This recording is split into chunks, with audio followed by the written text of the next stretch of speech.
자, 설교 제목 한번 따라서 해봅니다. 기독교 신앙은 기본기가 아주 중요합니다. 다시 한번 해봅니다. 기독교 신앙은 기본기가 아주 중요합니다.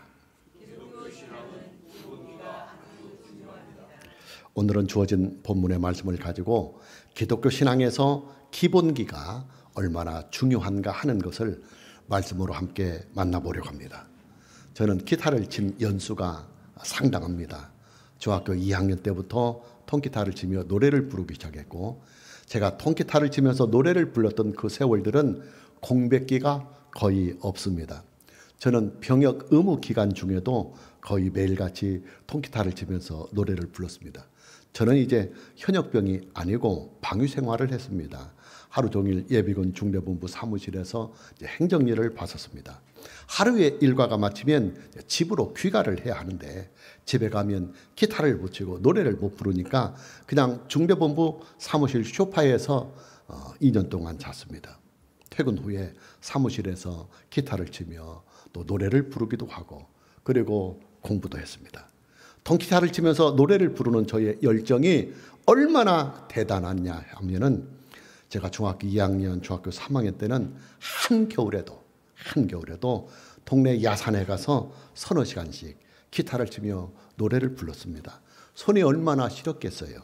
노래 한 곡 부르고 입김으로 호호 손을 녹이고, 그리고 다시 기타를 치며 노래를 불렀습니다.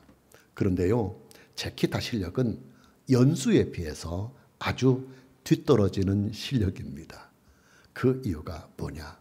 기타를 체계적으로 배운 것이 아니라 그냥 혼자서 배운 것이기 때문입니다. 다시 말해서 저는 기타에 대한 기본기가 부족합니다. 속된 말로 후루꾸입니다. 저는 기타만 후루꾸가 아니라 탁구를 치는 것도 제가 한 7, 8년 아주 열심히 탁구를 쳐서 상당한 실력의 수준이지만, 그러나 기본기는 부족해요. 왜냐하면 저 혼자 이렇게 배운 후루꾸 탁구입니다. 그렇게 좋아하는 수영도, 그리고 다이빙도 후루꾸입니다. 여러분들이 제가 수영하고 다이빙 좋아하는 것은 우리 교인들이 다 잘합니다. 여름에 교인들하고 한번 물놀이 가면 그냥 교인들 다 제쳐놓고 저 혼자 그냥 하루 종일 다이빙하고 수영합니다. 집에 돌아오면 한 2, 3일치 가면 배랑 이 허벅지가 새파랗게 멍이 들어요. 얼마나 다이빙을 수십 번 했는지 물에 튀어져 가지고 말입니다. 근데 그렇게 좋아하는 수영이나 다이빙도 저는 후루꾸입니다. 혼자 배웠습니다. 제가 이제 볼링을 친 횟수가 상당하지만 사실은 그 볼링도 후루꾸입니다. 그래서 자세가 폼이 잘 안 나와요. 정식으로 배운 것이 아니라 혼자서 배웠습니다. 여러분, 기본기가 부족하면요, 실력이 잘 늘지가 않아요. 연수는 많이 되는데 실력은 연수에 비해서 많이 떨어지고 뭔가 부족해 항상 엉성하고 부족합니다. 기독교 신앙에도 기본기가 있습니다. 기독교 신앙의 기본기가 뭐냐? 하나님의 말씀에 대한 올바른 지식, 하나님의 말씀에 대한 올바른 지식, 즉 성경 말씀에 대한 정확하고도 올바른 지식이 기독교 신앙의 기본기입니다. 왜냐? 기독교 신앙은 전적으로 오직 하나님의 말씀이요, 오직 성경 말씀이기 때문입니다. 기독교 신앙은 하나님의 말씀이 기독교 신앙의 유일하고도 정확한 교과서요, 또 성경 말씀이 기독교 신앙의 유일하고도 정확한 매뉴얼이 되기 때문입니다. 오늘의 본문의 말씀을 보면 두 사람의 믿음이 함께 대조적으로 소개가 되고 있습니다. 이 두 사람이 누구냐? 사울왕과 그리고 그의 아들인 요나단입니다. 중요한 것은 사울왕의 믿음은 기본기가 아주 부족한 믿음이요, 또 사울왕의 아들인 요나단의 믿음은 기본기가 아주 잘 잡혀져 있는 좋은 믿음이었다고 하는 이 사실입니다.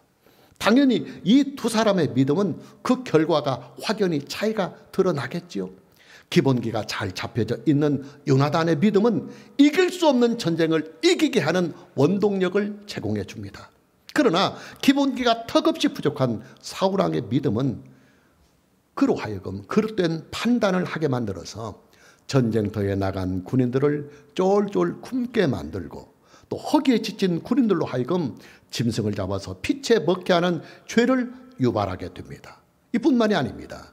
기본기가 부족한 사울왕의 믿음은 헛된 맹세를 해서 자칫하면 요나단을 참수할 뻔하게 만드는 어리석인 맹세까지도 하게 합니다.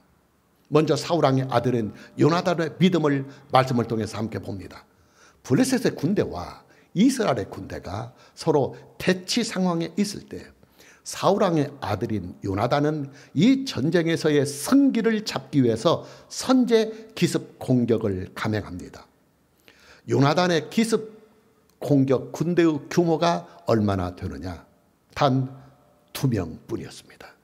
요나단은 그의 훌륭한 부하 장교 1명과 함께 단 둘이서 블레셋 군대의 진영에 잔입을 해서 기습 공격을 감행합니다. 결과가 어떻게 나타났느냐? 요나단과 그의 부하는 블레셋 진영에 들어가서 20여 명을 순식간에 쳐 죽이고 블레셋 군대의 사기를 완전히 꺾어놓게 됩니다.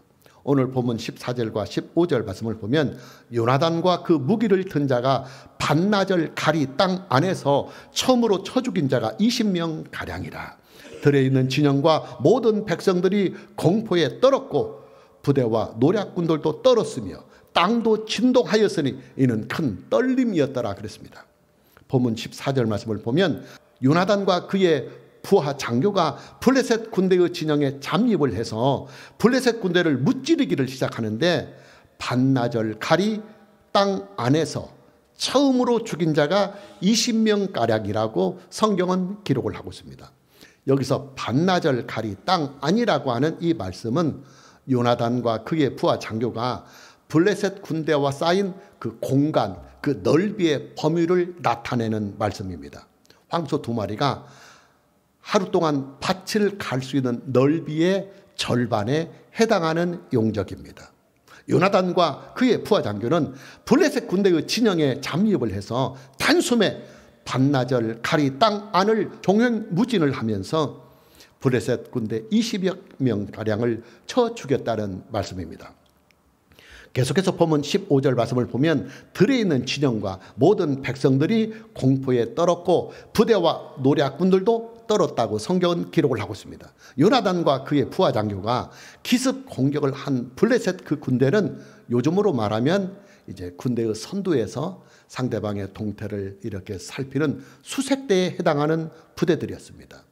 요나단과 그의 부하 장교의 기습 공격을 받은 블레셋 군대의 수색대는 혼비백산을 하고 블레셋 군대의 본영으로 도망을 가서 요나단과 그의 부하 장교의 용맹함을 장수에게 전하게 됩니다. 그러자 블레셋 군대의 본진에 있는 그 수많은 본진의 블레셋 군대들과 또 블레셋의 본토에 있는 블레셋 일반 백성들까지도 전부 다 큰 공포에 빠지게 됩니다.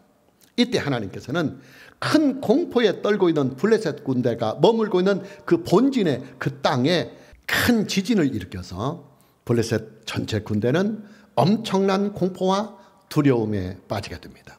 다시 본문 15절 말씀을 보면 들에 있는 진영과 모든 백성들이 공포에 떨었고 부대와 노략군들도 떨었으며 땅도 진동하였으니 이는 큰 떨림이었더라 그랬습니다.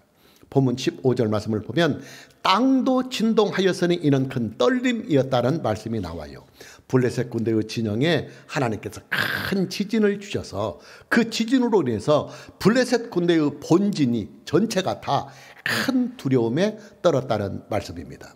이뿐만이 아닙니다. 요나단과 그의 부하 장교의 용맹함과 그리고 블레셋 군대의 진영에 큰 지진이 일어나자 블레셋 군대는 혼비백산을 하면서 자기 편들끼리 서로 무기를 들고 싸우면서 엄청난 그 군대가 순식간에 초토화가 되고 맙니다.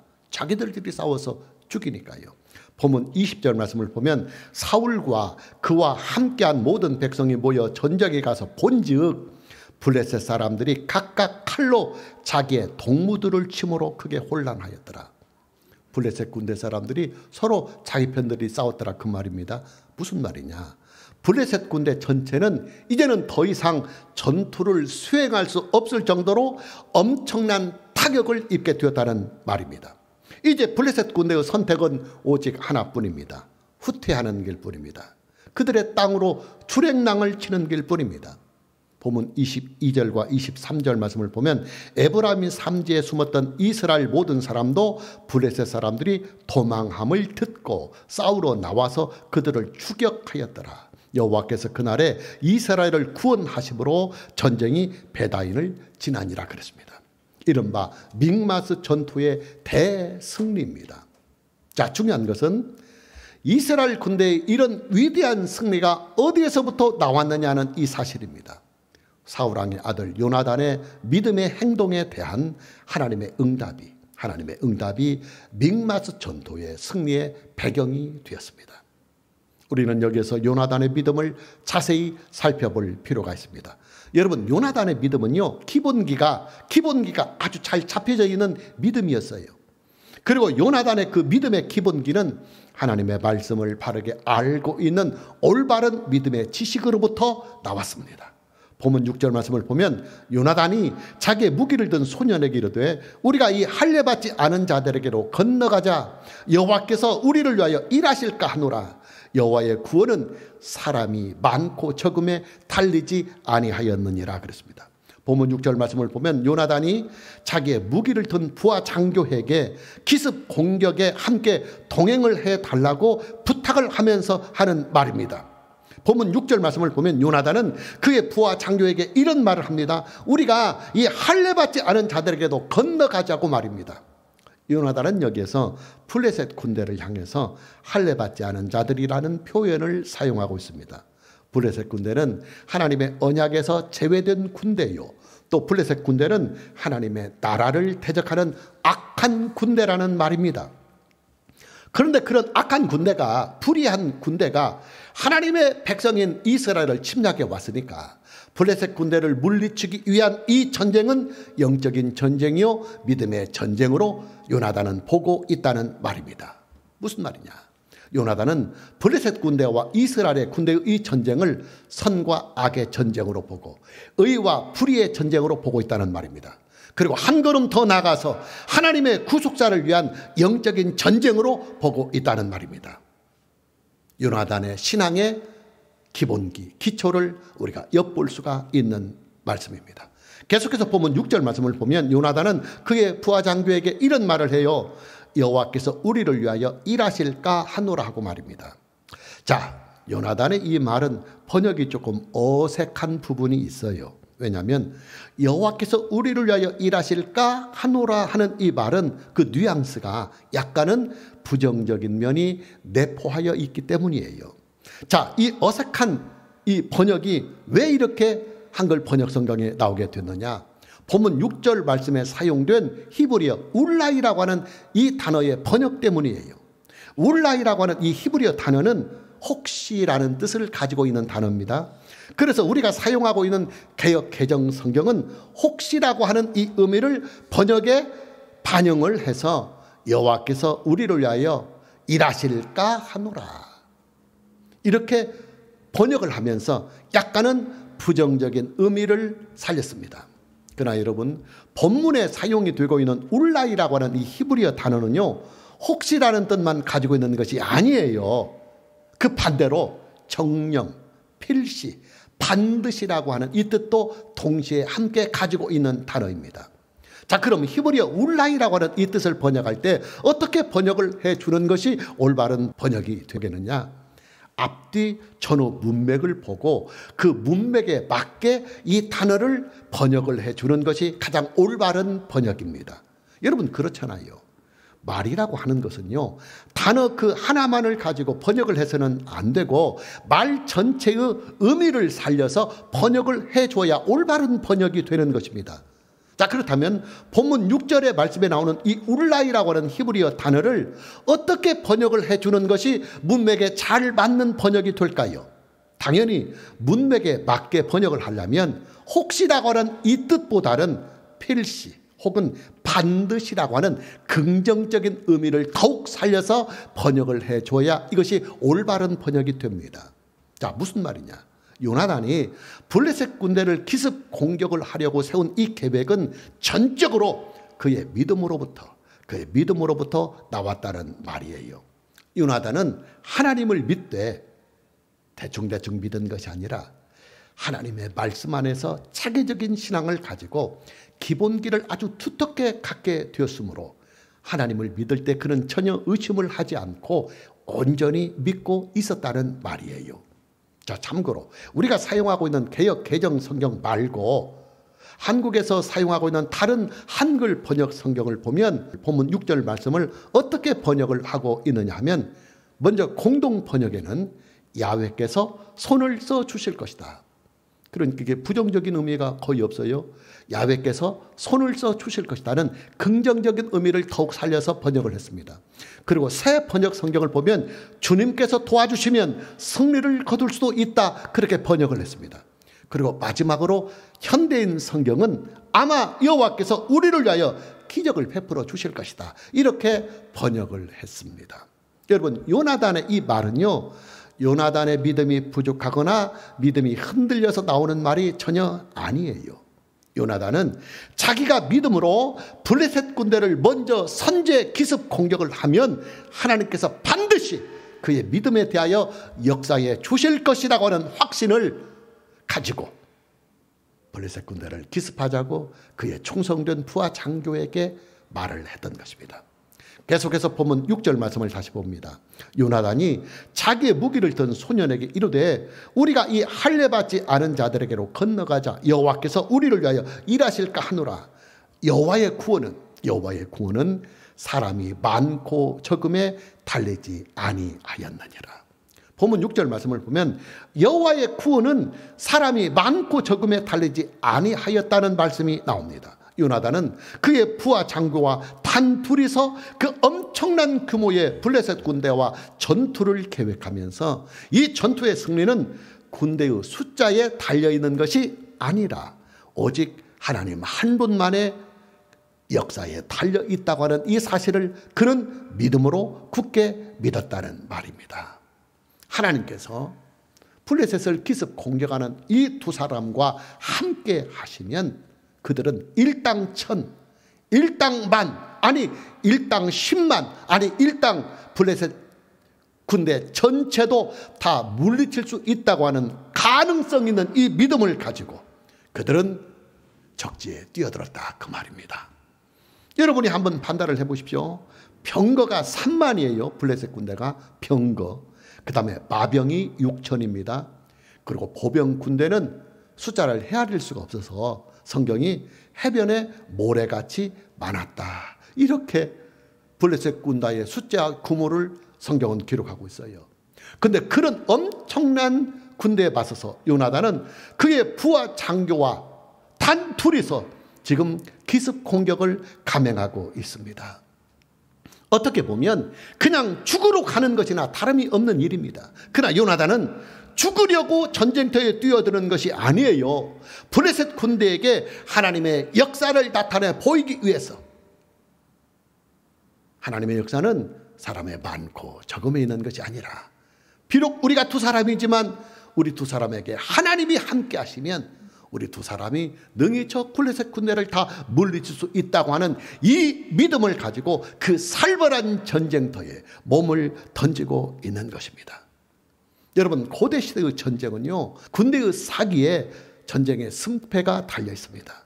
군대의 사기가 꺾이면 오합지졸이 되고 마는 것이 고대 시대의 군대의 특징입니다. 자, 우리나라에도 그 유명한 황산벌 전투가 있어요. 여러분, 신라의 화랑인 관창의 그 용맹한 죽음은 신라 군대 전체에게 큰 사기를 불러넣어 주었습니다. 신라의 군대는 이 화랑 관창의 죽음으로 인해서 그 펄펄 끓는 군대의 사기를 등에 업고 밀리던 싸움을, 지는 싸움을 비로소 승리로 장식을 할 수가 있었습니다. 중요한 것은 요나단의 이런 믿음이 무엇으로부터 나왔느냐 하는 이 사실이에요. 요나단의 믿음은 그의 기본기에서 다 나왔습니다. 요나단의 믿음의 기본기가 뭐냐? 하나님의 말씀이었습니다. 요나단은 하나님의 말씀으로 잘 무장이 되어 있는 믿음을 가지고 있었습니다.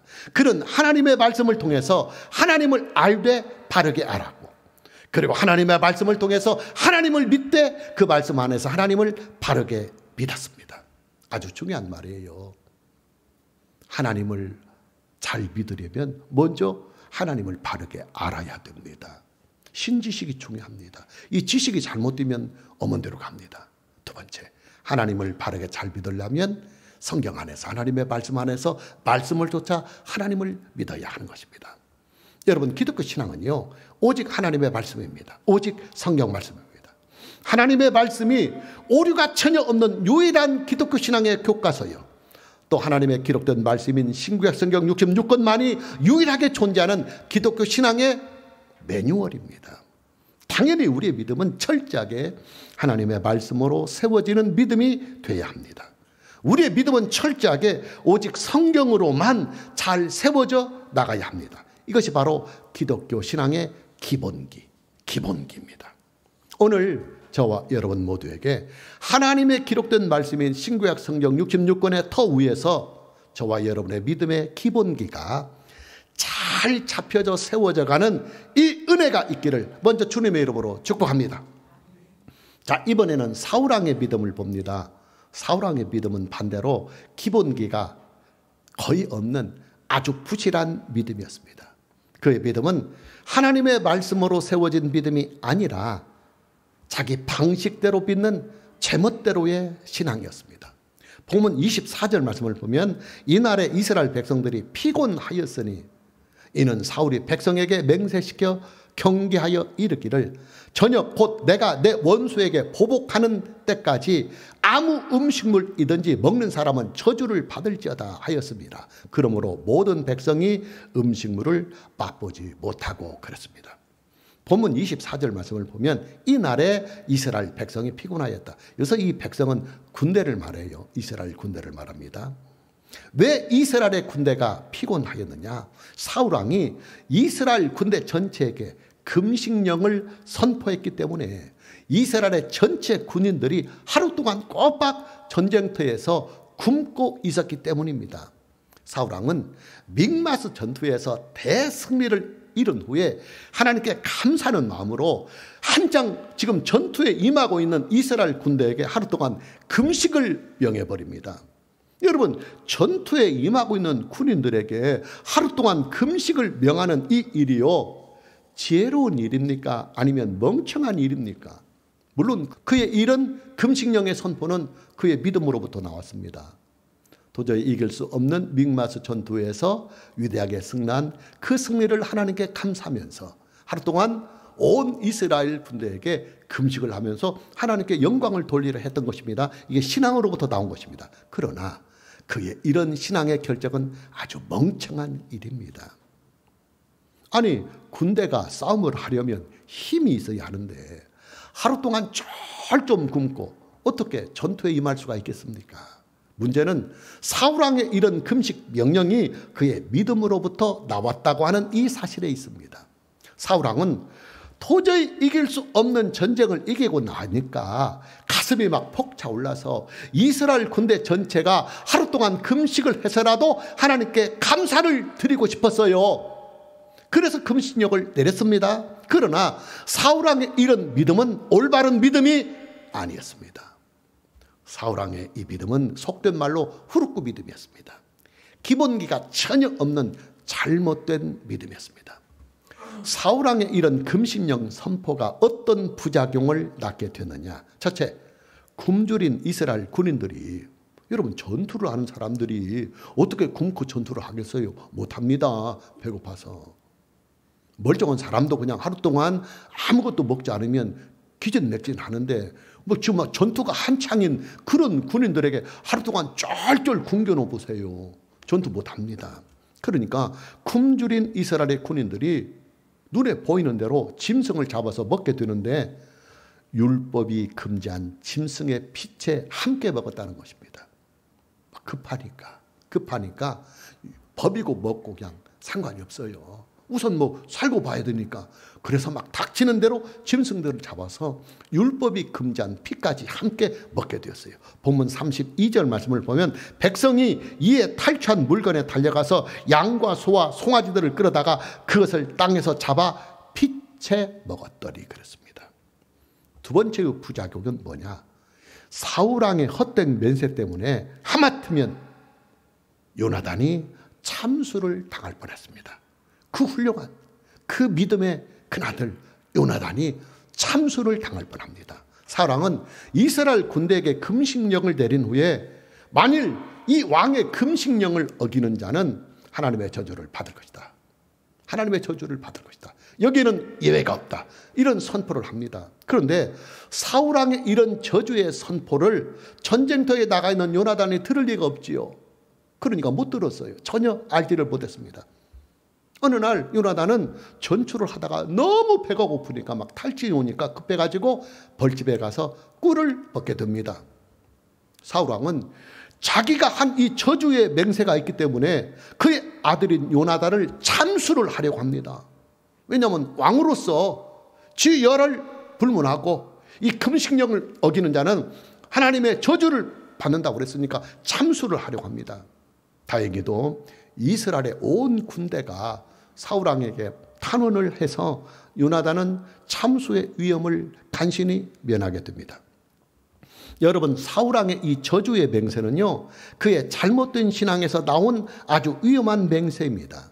이런 신앙의 맹세는 사입이나 이단들이 하는 맹세요, 우상 종교들이나 하는 맹세입니다. 기독교 신앙은 절대로 이런 저주의 맹세를 하지 않습니다. 사울왕의 이런 멍청한 믿음이, 우둔한 믿음이 도대체 어디에서부터 나온 것이냐? 기본기가 전혀 없기 때문에 나오는 현상입니다. 여러분, 기독교 신앙에 기본기가 없으면요, 완전히 후루꾸 신앙이 되고 맙니다. 그냥 마구잡이식의 신앙이 되어버리고 내 맘대로의 신앙이 됩니다. 왜냐하면 기본이 없으니까 내 맘대로 하는 거예요. 제가 기타를 칠 때 기본기가 없으니까 저는 제 맘대로 쳐요. 제 맘대로. 제가 다 주법을 혼자 그냥 만들어서 그냥 후루꾸로 치는 거예요. 그러니까 신앙에도 기본기가 없으면, 말씀으로 체계적으로 배운 신앙이 없으면, 야, 어떻게 믿지? 어떻게 믿는 것이 잘 믿는 것이지? 하고 그냥 자기 생각대로 믿어요. 이것이 그냥 자기 멋대로 믿는 신앙이다, 그 말이에요. 저는 주변에서 이런 신앙들을 아주 많이 봅니다. 기독교 이단들이나 사이비 종교들 뿐만이 아니라 오랫동안 신앙생활을 열심히 아주 잘 하였다고 하는 그런 교인들조차도 다가가서 보면 기본기가 잡혀져 있지 않아요. 성경 말씀 안에서 바르게 알아서 바르게 말씀을 쫓아 믿는 신앙이 아니고 자신의 오랜 경험과 경륜을 통해서 자기 방식대로 믿는 거예요. 기본기가 없으니까 그냥 자기 멋대로 믿는 것입니다. 자기 주관대로, 자기 생각대로, 자기 판단대로, 자기 느낌대로, 자기 경험대로 그렇게 믿는 것이에요. 더더욱 심각한 사실은 이런 분들의 대부분은 고집이 아주 대단해서 그냥 자기가 믿는 대로 밀어붙입니다. 사울왕처럼 말입니다. 사울왕은 고집이 세요. 그래서 자기가 한번 옳다고 믿었던 이 믿음은 포기하지 않고 그냥 밀고 갑니다. 근데 그 믿음이 후루꾸 믿음입니다. 하나님의 말씀 안에서 배운 체계적인 신앙이 아니라 하나님의 말씀은 전혀 없이 자기의 판단과 자기의 생각대로 믿는 신앙이었습니다. 마무리합니다. 기독교 신앙은 기본기가 아주 잘 잡혀져 있어야 비로소 좋은 믿음으로, 그리고 올바른 믿음으로 잘 세워져 갈 수가 있습니다. 기독교 신앙의 기본기가 뭐냐? 하나님의 기록된 말씀인 신구약 성경 66권을 바르게 알고 바르게 믿는 이 일입니다. 오늘 저와 여러분 모두에게 하나님의 기록된 말씀인 신구약 성경 66권의 이 터 위에서 저와 여러분의 믿음이 체계적으로 바르게 잘 세워져 갈 수 있는 이 은혜가 있기를 주님의 이름으로 축복합니다. 찬양합니다.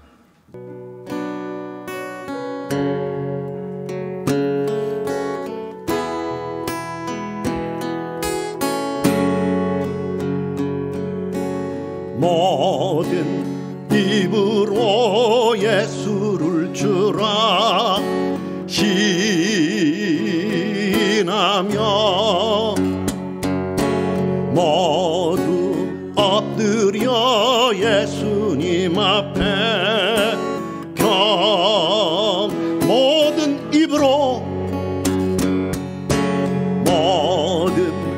입으로 예수를 주라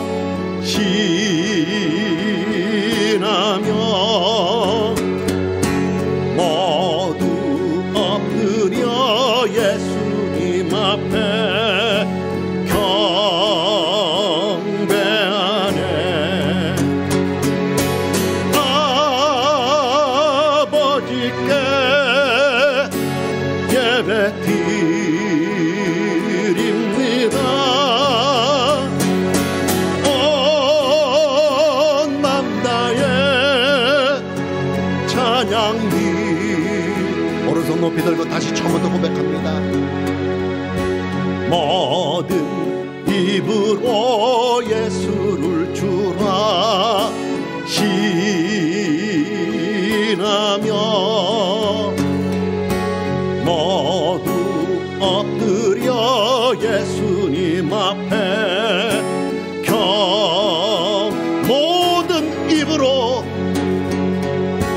모든 입으로 예수를 주라 시인하며 모두 엎드려 예수님 앞에 경배하네. 아버지께 예배드립니다. 온 남다의 찬양이. 다시 고백합니다. 모든 입으로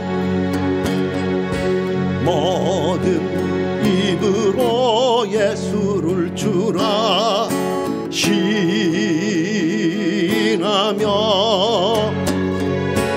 모두 엎드려 예수님 앞에 두 손 높이 들고 아버지께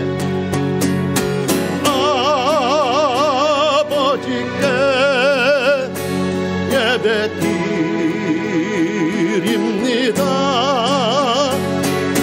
온 남다의 찬양이. 두 손 높이 들고 아버지께 예배를. 아버지께 예배드립니다. 온 남다의 찬양. 한 번 더 고백합니다. 아버지께 예배를 드리옵나이다. 아버지께